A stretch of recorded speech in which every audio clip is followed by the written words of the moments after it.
तो पर्यावरण के प्रति सजग हो जाइए।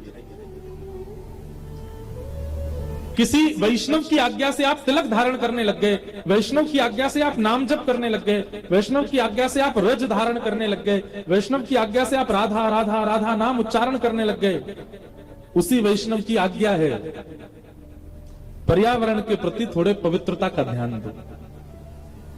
ठाकुर जी उससे प्रसन्न होते।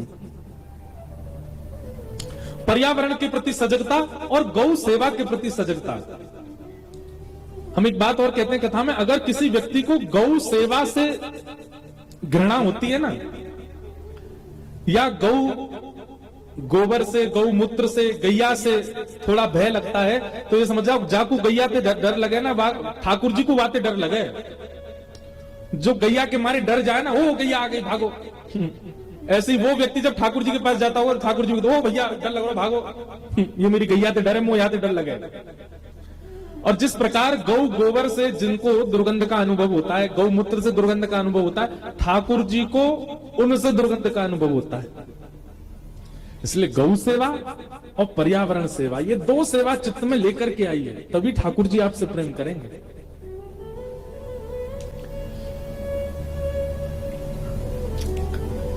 भागवत जी के पहले श्लोक में संपूर्ण कृष्ण लीला सुनाई गई। दूसरे श्लोक में 4 बातें हैं, विषय, अधिकारी, संबंध और प्रयोजन। बहुत ध्यान से सुनिएगा। कि धर्म प्रोजित कैतवोत्र परमो निर्मत्सराणां सतां वैद्यं वास्तवमत्र वस्तु शिवदं तापत्रयोन्मूलनम् श्रीमद्भागवते महामुनिकृते किं वा परैरीश्वर सद्यो हृदवरुध्यते त्रिकृत भी शुश्रूषु विस्तक्षणा। बहुत सावधानी से सुनिएगा। विषय, अधिकारी, संबंध और प्रयोजन, ये 4 बातें हम यहां बताने वाले हैं। सबसे पहला, भागवत जी का विषय क्या है? भागवत जी का विषय क्या है? तो कहते हैं धर्म प्रोजित कैतवोत्र परमो। सुनने वाले के चित्त में, सुनने वाले के मन में परम धर्म के प्रति सजगता प्रकट होना, यह भागवत का विषय है। परम धर्म किसको कहते हैं? तो धर्म और परम धर्म 2 बातें। आप इस संसार में रहने के लिए, 3 समय की रोटी खाने के लिए, परिवार चलाने के लिए जो कर्म करते हो वो धर्म कहलाता है। लेकिन इस संसार के बाद परलोक प्राप्ति के लिए, भगवत धाम की प्राप्ति के लिए जो कर्म करते हो वो परम धर्म कहलाता है। समझ में आई बात? अपने परिवार के पालन के लिए, 3 समय की रोटी पाने के लिए, एक प्रकार से व्यवहार निभाने के लिए जो भी कर्म आप करते हो, आप दुकान चलाते हो, आप जॉब करते हो, आप बिजनेस करते हो, आप ड्राइवर हो, आप पायलट हो, आप जो कुछ भी हो, सजगता से और बिना किसी घोटाले के, बिना किसी अपराध के आप जो कर्म करते हो वो धर्म कहलाता है। लेकिन देह के भीतर जो आत्मा विराजमान है उसके कल्याण के लिए जो कर्म किया जाता है वो परम धर्म कहलाता है। देह कल्याण के लिए जो कर्म वो धर्म, और देह के भीतर विराजमान आत्मा के कल्याण के लिए जो कर्म है वो परम धर्म। हम सब धर्म तो करते हैं, पर कई बार परम धर्म में हमसे चूक होती रहती है। देह का कल्याण हो, देह का उद्धार हो, देह सजग हो, देह आनंदित हो, इसका विचार पूरी दुनिया करती है। और कई बार हम देवालयों में, तीर्थों में, कुंभ जैसे महापर्वों में भी केवल देह की उपस्थिति और देह के कल्याण के लिए ही जाते हैं, आत्मा का कल्याण नहीं सोचते। कई लोग रील बना रहे हैं, वीडियोस बनाते हैं, तो वो ऐसा कहते हैं कि हम प्रयाग में नहा लिए, मतलब हम क्या करने आए थे? बोले पाप धोने आए थे, अपने पाप धोने आए थे।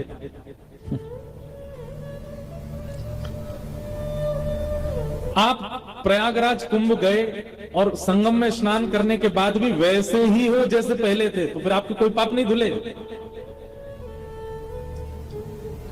भाई हॉस्पिटल गए हो, बीमार थे इसलिए गए हो, लेकिन जब डिस्चार्ज होके आओगे तो पहले से स्वस्थ होने चाहिए ना।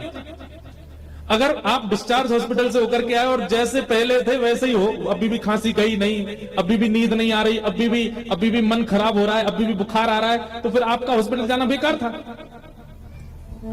आप प्रयागराज कुंभ गए, आप तीर्थराज गए, आप संगम स्नान करके आए, लेकिन जैसे रांची से गए थे नहा धो के लौट गया वैसे ही हो, कोई परिवर्तन नहीं है, तो आपका जाना व्यर्थ था। लेकिन आप गए और जाके स्नान करके लौट करके आए महाराज, तो विचारों में परिवर्तन आ गया, बोली चाली में परिवर्तन आ गया, व्यवहार में परिवर्तन आ गया। घर वाली भी कहने लगे बदला बदला सा लग रहा है भाई, ये जब पहले से थोड़ा सुधर सा गया है जब से स्नान करके आया। पर ऐसा किसी के साथ नहीं हो रहा है, सब केवल डुबकी लगाने में ही होड़ लगा रहे हैं, परिवर्तन तो हो ही नहीं रहा है। क्यों? क्योंकि हम धर्म का चिंतन करते हैं, परम धर्म का नहीं करते। हमारा केवल उद्देश्य होता है शरीर को ले जाना, जाकर के वहां डुबकी लगवाना और तुरंत दौड़ धाड़ करके वापस आ जाना।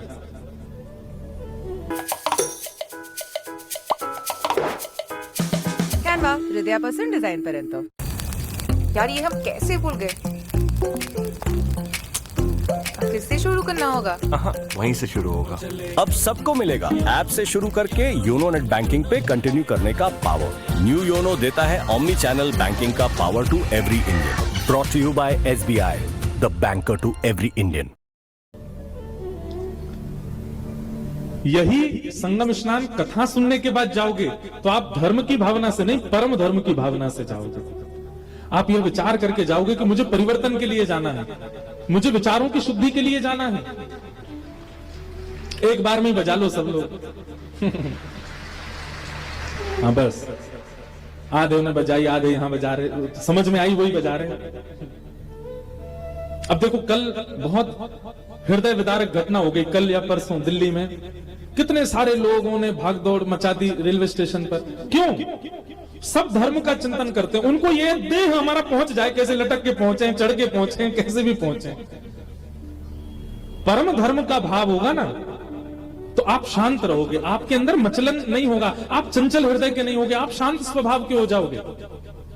अगर प्रयाग जाने को मिल गया तो अच्छा, नहीं जाने को मिला तो महाराज रांची में बैठे बैठे चिंतन कर लोगे, आहा कितना सुंदर संगम है, देखो यहाँ से यमुना जी आ रही हैं, सामने से गंगा जी आ रही हैं, ओ भैया नाव वाले भैया लो 10 रुपया लो, हमको बीच में ले चलो। रांची में ही बैठे हो लेकिन सोच रहे हो, नाव वाले भैया बीच में ले जा रहे हैं, क्या सुंदर ठंडी हवा चल रही है, अरे लाइफ जैकेट पहन रखी है हमने, डूब नहीं जाए। सोच ही रहे हो, गए नहीं हो। नाव वाले भैया बोले भैया संगम आ गया उतर जाओ, तुरंत आप यमुना जी में गंगा जी के संगम में उतर गए, वस्त्र उतार करके डुबकी लगा ली, हर हर गंगे जय यमुना मैया की, संगम स्नान हो गया। और यही स्नान का भाव रखने के बाद आपने क्या विचार किया? अब मैं अपने क्रोध पर वश करूंगा, अब मैं अपने काम पर वश करूंगा, अब मैं अपने लोभ पर वश करूंगा, अपनी विचारधाराओं को शुद्ध करूंगा। पत्नी से लड़ता हूं अब नहीं लड़ूंगा, बच्चों को बेवजह डांट देता हूं अब नहीं डांटूंगा, लोगों से क्रोध भरी वार्ता करता हूं अब नहीं करूंगा। मैंने संगम स्नान किया, कुंभ स्नान किया, ये परिवर्तन मेरे चित्त में आना चाहिए। ये भावना परम धर्म कहलाती है। और ये परम धर्म आप मेरे बताए गए क्रिया से घर जाके कर लोगे संभव होगा नहीं, कथा सुननी पड़ेगी और कथा को जीवन में उतारना पड़ेगा। फिर आप रांची बैठ करके जो चिंतन करोगे वो अपने आप हो जाएगा। आप सोच लोगे मुझे काम पर वश करना है, धीरे धीरे काम घटने लगेगा। आप सोचोगे मुझे क्रोध पर वश करना है, धीरे धीरे क्रोध घटने लगेगा। परिवर्तन की स्थिति लाएगी कथा ही, कथा के बिना नहीं हो सकता। क्यों? क्योंकि कथा परम धर्म सिखाती है। कथा का विषय क्या है? परम धर्म। और परम धर्म का मतलब देह का कल्याण नहीं, आत्मा का कल्याण। उसके लिए करना क्या? ऐसा गुरु सबके जीवन में होना चाहिए, चाहे वो मां के रूप में हो, चाहे वो पिता के रूप में हो, चाहे वो पत्नी के रूप में हो, चाहे वो पति के रूप में हो। लेकिन हाँ सुनिए एक बात, हमको सब चीज सिक्योर करके बोलनी पड़ती है, क्योंकि लोग कुछ भी सोच लेते हैं। पत्नी की आज्ञा सुधारने वाली होनी चाहिए तो ही वो गुरु है, वो बिगाड़ने वाली आज्ञा करती है तो गुरु नहीं है। पति की आज्ञा सुधारने वाली है तो ही वो गुरु है, नहीं तो वो गुरु नहीं है।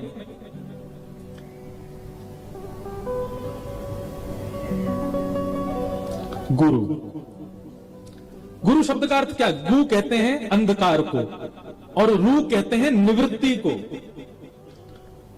जिसकी वाणी से, जिसकी उपस्थिति से, जिसके दर्शन से आपके हृदय का अज्ञान रूपी अंधकार समाप्त हो जाता हो, उसको गुरु कहते हैं। और ये कोई भी हो सकते हैं। दत्तात्रेय जी के 24 गुरु हैं। अगर आप चाहते हैं कि आपका मन परिवर्तनशील हो, आप जो विचार करो, परिवर्तन करना चाहो, वो तुरंत होने लग जाए, उसके लिए गुरु आज्ञा मानना प्रारंभ कर दीजिए। आपको भक्ति में वर्धन चाहिए, गुरु आज्ञा से हो जाएगा। और इसका सबसे बड़ा प्रमाण पता कौन है? हमारे ब्रजमंडल में प्रकटे श्री सूरदास जी महाराज। कौन? सूरदास जी।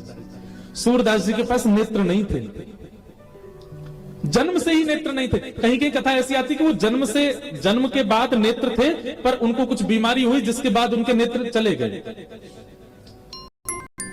कहीं कहीं ऐसा लिखा है कि जन्म से अंधे थे। लेकिन सूरदास जी, उन पर श्रीमद वल्लभाचार्य जी की कृपा हुई, और जैसे ही वल्लभाचार्य जी की कृपा हुई, सूरदास जी बिना नेत्र के होते हुए भी ठाकुर जी की नित्य लीलाओं का दर्शन करते थे। हम नेत्र होने के बाद भी ठाकुर जी का वैसा दर्शन नहीं कर पाते जैसा बिना नेत्रों के सूरदास जी दर्शन करते थे। प्रसिद्ध कथा है, थोड़ी सी कहूंगा, कि सूरदास जी रोज जाकर के और ठाकुर जी के रूप का वर्णन कर देते थे। आज ठाकुर जी ने पीली पोशाक पहनी है, सिर पर 5 मोर वाला मोरपिच्छ धारण किया है, आज ठाकुर जी ने मोतियों की लड़ पहनी है, आहा, कानों में मकराकृत कुंडल, मकराकृत कुंडल मतलब मगरमच्छ की आकृति वाले, इतनी गहराई से वर्णन कर देते थे ठाकुर जी के श्रृंगार का। सब लोग चकित रहते, यार इनको दिखता है नहीं, ये गा कैसे देते हैं ठाकुर जी का रूप। एक दिन पुजारी जी ने ठाकुर जी को वस्त्र नहीं पहनाए, केवल एक कॉपीन पहना दी, छोटी सी कॉपीन, और गले में मोतिन की माला पहना दी। जैसे ही पर्दा खोला तो सूरदास जी से कहा, सूरदास जी आज बता के दिखाओ ठाकुर जी कैसे लग रहे हैं। ऐसा हो सकता है ये रोज सोच के आते होंगे, आज पीली पोशाक के बारे में बोलूंगा, आज नीली पोशाक के बारे में बोलूंगा, और संभवतः ठाकुर जी वैसा ही पहन लेते हैं। आज हमने ठाकुर जी को पोशाक ही नहीं पहनाई, आज गा के सुनाए। बताइए सूरदास जी ठाकुर जी कैसे लग रहे हैं। सूरदास जी पहले तो हंसे और दूर से बलियां लेने लगे, आज तो बहुत ही प्यारे लग रहे हैं। अगर लोन ओवरड्यू की वजह से कोई रिकवरी एजेंट आपको परेशान कर रहा है तो ये समाधान ट्राई कीजिए। इसीलिए मैं बार बार सभी को गुड स्कोर ऐप डाउनलोड करने की सलाह देता हूं। गुड स्कोर के जैसे ही किशोरी जी ने नेक थन पकड़े और धीमे धीमे दूध निकारण लगी, इतने में ही श्याम सुंदर आ गया। अब श्याम सुंदर के आते ही तो किशोरी जी और घबरा गई, अब कैसे निकाले। अब हाथ तो गैया के थनन को पकड़ रहे हैं, पर नेत्र श्याम सुंदर को देख रहे हैं। ठाकुर जी दूर खड़े खड़े अपने नैन मटका रहे हैं। किशोरी जी और घबरा गए।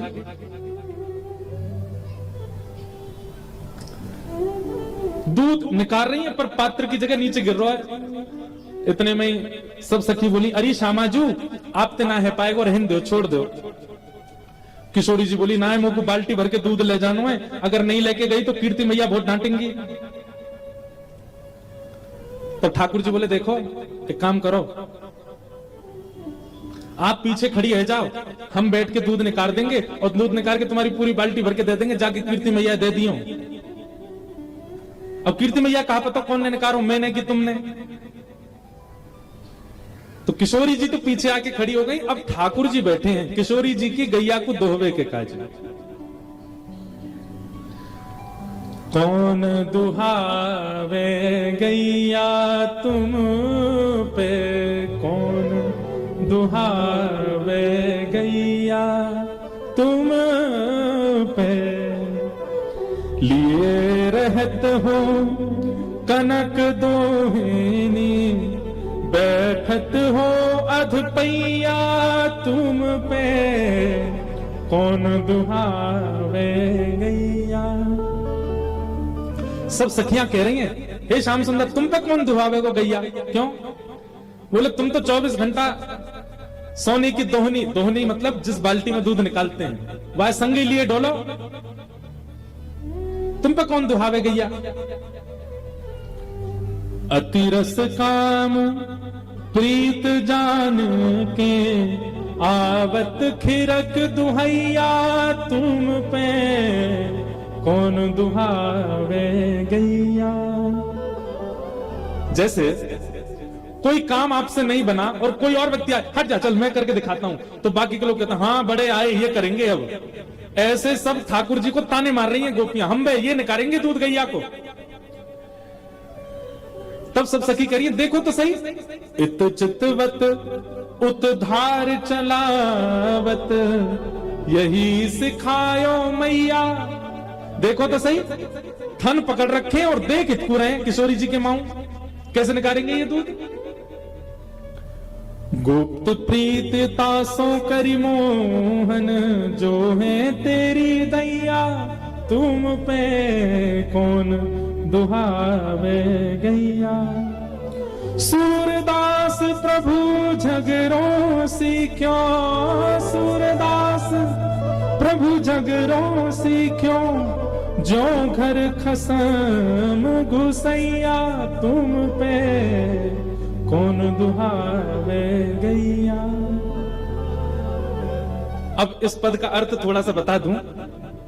ठाकुर जी गैया दोहवे गए, तो जैसे ठाकुर जी दोहवे जा रहे हैं तो सब सच, हाँ जी ये निकारेंगे, इन पे सीधा चलो ना जाए, ये दूध निकारवे आए हैं।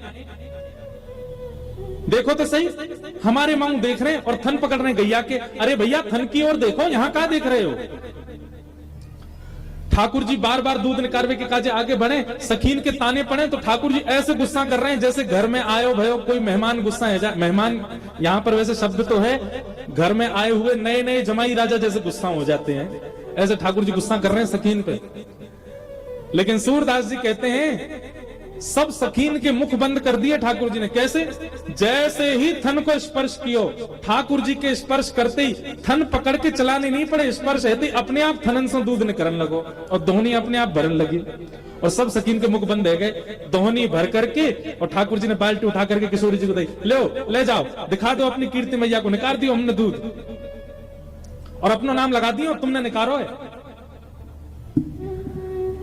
सब सखीन के मुख बंद है गए। मधुमंगल श्रीदामा सब ठाकुर जी की जय जयकार करने लगे, वारे लाला हमारे लाला की जय हो, दूध दोहा गोपाल की जय हो। दूसरे ने तो हाथ लगाना पड़े, हमारो लाला तो गैया छी दे तो वाके थननते अपने आप दूध निकल जाए। ठाकुर जी की विजय हो गई। अब यह लीला कहीं लिखी नहीं है, सूरदास जी को दिखती है, सूरदास जी को अनुभव होती है। और कोई सूरदास जी से कहता कैसे दिख जाती है आपको ये लीला? तब सूरदास कहते हैं केवल एक उपाय, क्या? गुरु के वचन अटल कर मान। मैंने गुरु आज्ञा के प्रति, गुरु सेवा के प्रति कभी संशय नहीं किया अपने मन में, पूर्ण विश्वास, पूर्ण भरोसा, भरोसो दृढ़ इन चरणन केरो। इसलिए भैया हम गुरु नहीं है आपके, पर जितनी देर कथा सुना रहे हैं उतनी देर आपको गुरु भाव रखना पड़ेगा। यहां से उतरते ही भले ही बालक मानो, पर यहां जितनी देर बैठे हैं उतनी देर गुरु रूप रखना पड़ेगा, भाव रखना पड़ेगा। वो भी इसलिए कि वाणी से आपके चित्त में परिवर्तन हो सके। बिना गुरु भाव के, बिना गुरु निष्ठा के परिवर्तन असंभव है।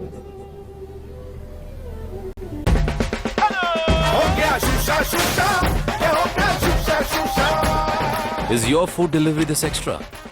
No, na? Then why pay extra? Order on Toing. Pay no extra charges. And get lowest price.